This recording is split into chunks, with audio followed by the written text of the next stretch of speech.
أنواع المشاعر. أسوأ أنواع المشاعر لما تبقى بجد شاعر وبكلامك يستهان.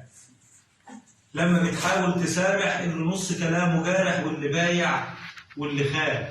أسوأ أنواع المشاعر. لما بتحاول تسامح واللي نص كلامه جارح واللي بايع واللي خان. لما بتآمن لغيرك.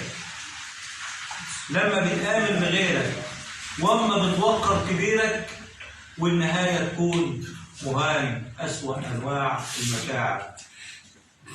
لما معدوم الرباية يكلمك زي الولاية يشتمك ويقول كمان. أسوأ أنواع المشاعر.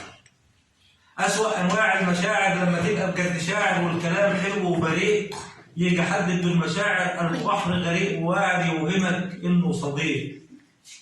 يومها بس بجد تبكي. بس يقول لي لمين هتشكي بعد ما تصبح بريء. لما تعمل خير تملي. لما في الواطي تعلي تحصده حقد وإساءة.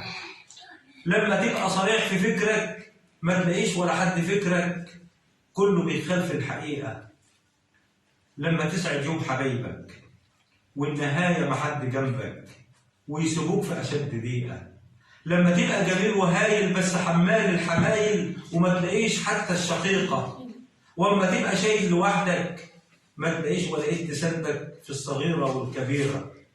واللي بيفوتك في فرحك واللي ماشي في عز جرحك واللي كل كلامه عيرة. لما تبقى في عز حزنك ما تلاقيش ولا حد جنبك ولا ايه تطبطب عليك. لما تبقى جميل وراسي واللي قاعدين على الكراسي كلهم باصين عليك. لما تعجز على الحقيقة أو تحس في يوم بضيقة وأما بالكلمة الرقيقة مش بتوصل للودان. لما توفي لحد خايف تبقى كله عنده هايل والنهاية ملوش أمان.